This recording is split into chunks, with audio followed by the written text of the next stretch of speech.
Welcome to the scapula. We are on page 49 in your book, and we're also going to be using visible body as well as me just holding up the scapula and talking about its parts. So there are two scapulae in the body, one on the right side, one on the left side. And before we start talking about what the individual bits are called, what the landmarks are, it is really important to be able to orient this. Does it go like this? Does it go like this? Does it go like this? How do I know how to hold this? All right, well, first of all, from the last video, we know that this right here is the glenoid. Glenoid fossa specifically, but glenoid is fine. This is the glenoid, and we know that it articulates with the humerus, right? So that means that if we think about our body, we know that the arm is over here and over here. So this bit, this glenoid, has to face laterally. It absolutely must face laterally, okay? All right, so we have that. But if you take a look at this, we have a really smooth side. And then we have a side that has a big thing running down the middle of it. We'll get to all these names in a minute.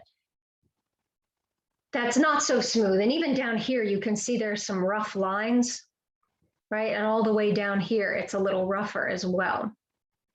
So we have a smooth side, very smooth side, and then we have a rough side that has a spine on it, okay? The smooth side goes against the ribs. This is the part that is going to be part of that scapulothoracic joint, the smooth side. We're going to have muscle right here. It's going to attach to the back of the ribs, okay?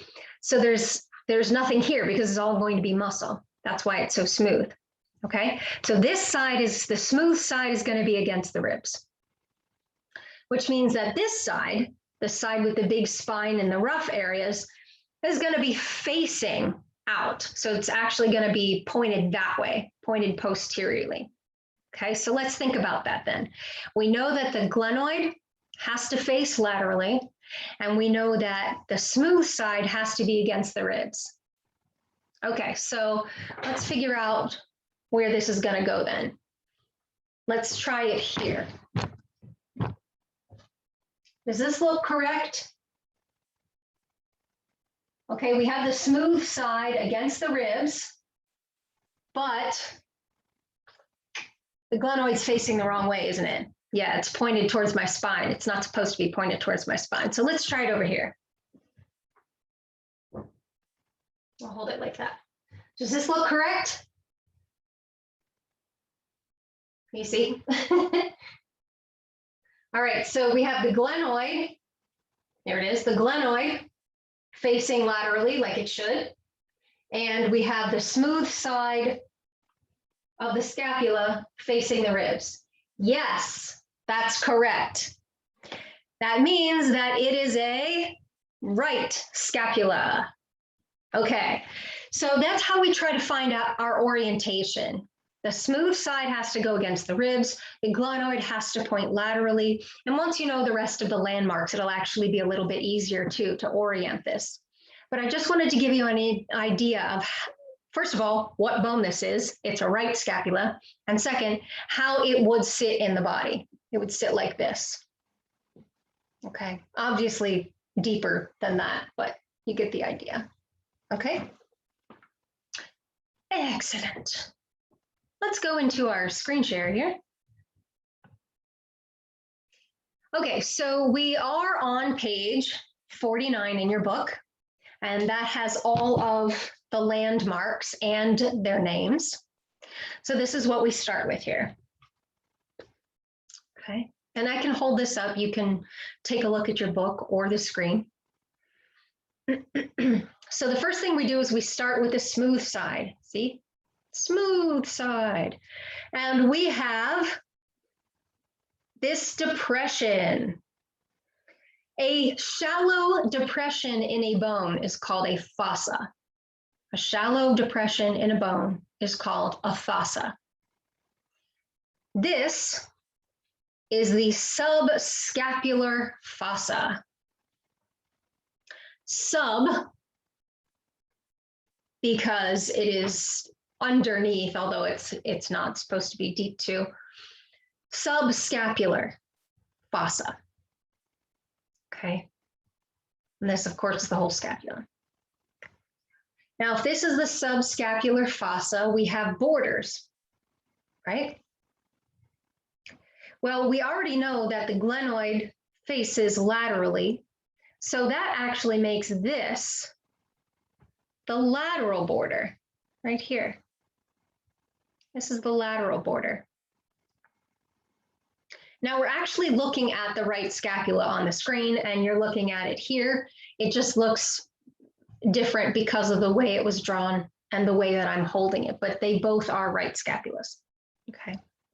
So this is the lateral border, which makes this the medial border of the scapula.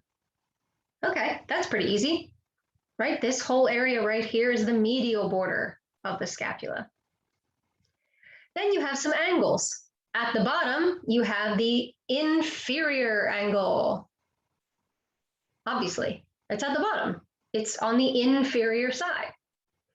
And then at the top here, you have another one. That one's called the superior angle of the scapula.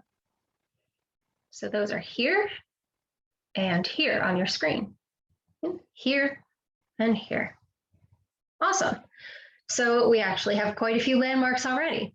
Now, in this position, you can see this one that sticks out anteriorly, right? This one is called the coracoid process. Coracoid comes from the same root as the word corvid and crow. Yes, coracoid process. The word coracoid means shaped like a raven's beak. I don't quite see it, but someone at one point did. Shaped like a raven's beak. Right? So this is the coracoid process. Posterior to that, which you can see in this position, this one right here, this is the acromion process. We'll be able to see that even better when we flip the scapula around. So let's turn it slightly. Let's turn it like this. So now we're facing the glenoid. Well, now we can really see the acromion process, and we can really see the coracoid process and how they relate to one another. But also in this position, we have two tubercles. We have a supraglenoid tubercle and an infraglenoid tubercle, and I think they're easier to see in this position. So let me get this out right here. Right up here, just superior to the glenoid fossa, because remember, a fossa is a shallow depression in a bone, and this is, we have the supraglenoid tubercle. Supra meaning above the glenoid, right? Supraglenoid tubercle. A tubercle is just a little bump on a bone, and we have tons of those. Then right down here, if you can see right there, so a little bump there, that one. That is the infraglenoid tubercle, that one right there. Infraglenoid tubercle. Infra means below, glenoid, which is this, infraglenoid tubercle. We are going to have muscles whose tendons attach to both of those. Okay, awesome. Now let's turn this around. There we are. So now we're looking at a posterior view of the right scapula. And you can see We have lots of bumps and grooves and ridges. Luckily, we don't have to learn every single one of those, just the really important ones. So again, we start with the acromion process. So in this position, if you look at it from the top, from the superior position, you can see it's pretty flat and wide, and it makes almost a right angle right about here. So that is the acromial angle. I'll just turn it like that so you can see it. So here's the acromion process. Here's the acromion angle. And the acromion angle then goes right into the spine of the scapula. So right here, the spine of the scapula. So this big thing that sticks out is the spine of the scapula. Now, the spine of the scapula makes a dividing line between this fossa right here and this fossa right here. And because of that, this fossa is called the infraspinous fossa. It is below the spine, so it is the infraspinous fossa.